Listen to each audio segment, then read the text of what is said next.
Halo, Assalamualaikum warahmatullahi wabarakatuh. Puji syukur kita panjatkan kepada Allah Subhanahu wa Ta'ala, karena atas rahmatnya kita masih diberi kesempatan untuk belajar memperdalam ilmu agama. Sebelumnya, perkenalkan, nama saya Wafik Miftahul Hasan dari kelas 3H dengan NIM akhir 318. Di sini saya akan menjelaskan beberapa materi dalam mata kuliah Ulumul Hadis, yaitu saya akan menjelaskan tentang pengertian hadis dan asar, fungsi hadis terhadap Al-Quran, dan proses kodifikasi hadis, serta pengertian hadis mutawatir dan hadis ahad.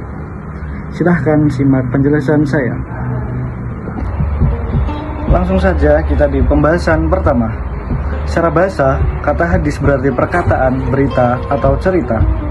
Sedangkan secara istilah, hadis adalah segala sesuatu yang bersumber dari Nabi Muhammad SAW, baik berupa perkataan, perbuatan, persetujuan, maupun sifat-sifat beliau.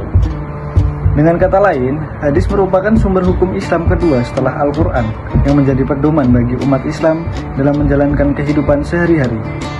Sementara itu, istilah asar secara bahasa berarti bekas atau peninggalan. Dalam ilmu hadis, asar memiliki dua makna. Pertama, digunakan sebagai sinonim dari hadis. Kedua, untuk menyebut perkataan, perbuatan oleh sahabat. Jadi, bisa disimpulkan setiap hadis termasuk asar, tetapi tidak semua asar adalah hadis. Di sini, fungsi hadis terhadap Al-Quran. Hadis memiliki peran yang sangat penting dalam menjelaskan isi dan kandungan Al-Quran. Secara umum, hadis ada 3 fungsi utama terhadap Al-Quran. Pertama, hadis sebagai penjelas atau bayan tafsir. Hadis menjelaskan ayat-ayat Al-Quran yang masih bersifat umum. Misalnya, perintah sholat dalam Al-Quran tidak menjelaskan tata caranya. Lalu Nabi Muhammad SAW bersabda, "Sholatlah kalian sebagaimana kalian melihat aku sholat." Kedua, hadis sebagai penguat atau bayan takrir. Hadis menegaskan hukum yang telah ada dalam Al-Quran, seperti larangan berzina, yang ditegaskan kembali dengan hukuman bagi pelakunya. Ketiga, hadis sebagai penetap hukum baru atau bayan tasrih. Nabi Muhammad menetapkan hukum yang tidak disebut dalam Al-Quran secara eksplisit. Contohnya, larangan memakan daging keledai jinak. Dari sini, kita dapat melihat bahwa hadis bukan hanya pelengkap, tetapi juga penjelas dan penguat ajaran Al-Quran. Selanjutnya, proses kodifikasi hadis. Hadis Nabi pada awalnya tidak langsung dibukukan, melainkan disampaikan secara lisan dan dihafalkan oleh para sahabat. Pada masa Nabi Muhammad SAW, sebagian sahabat sudah mulai menulis hadis, seperti Abdullah bin Amr bin Al-As yang memiliki catatan pribadi bernama As-Sahifah As-Sadiqiyah. Setelah wafatnya Nabi, pada masa sahabat dan tabi'in, hadis mulai dikumpulkan dan diajarkan di berbagai wilayah Islam.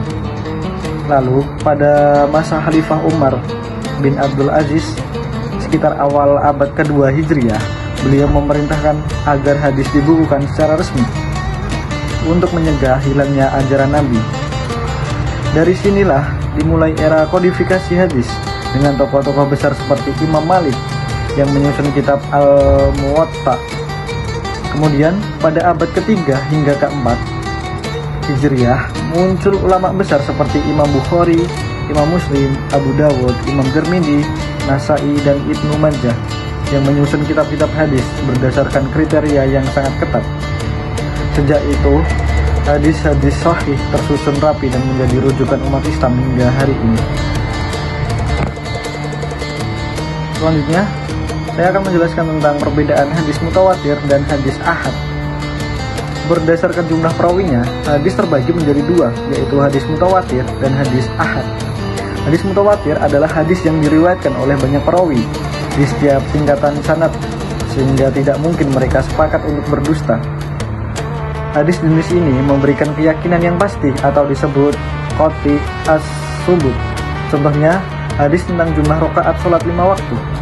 Sedangkan hadis ahad adalah hadis yang diriwayatkan oleh satu atau beberapa orang saja, sehingga tidak mencapai derajat mutawatir.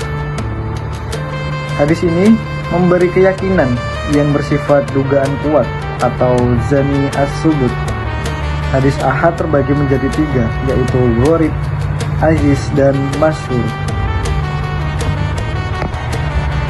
Selesailah kita di ujung pembahasan. Dari pembahasan ini, kita dapat memahami bahwa hadis memiliki kedudukan yang sangat penting dalam Islam. Melalui hadis, kita mengetahui bagaimana Nabi Muhammad SAW menjelaskan dan mempraktikkan ajaran Al-Quran dalam kehidupan nyata. Oleh karena itu, mempelajari ilmu hadis atau ulumul hadis sangatlah penting agar kita dapat membedakan antara hadis yang sahih dan hadis yang lemah, serta mengamalkan sunnah Nabi dengan benar. Sekian penjelasan tentang materi ini dari saya.